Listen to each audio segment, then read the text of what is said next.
ভব চরণে কেন বঞ্চিত ভব চরণে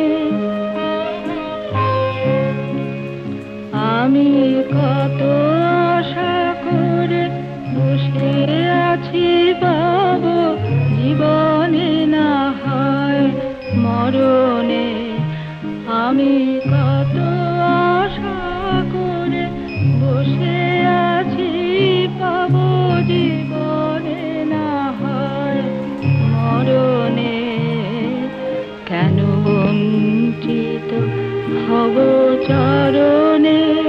কেন বঞ্চিত ভব চরণে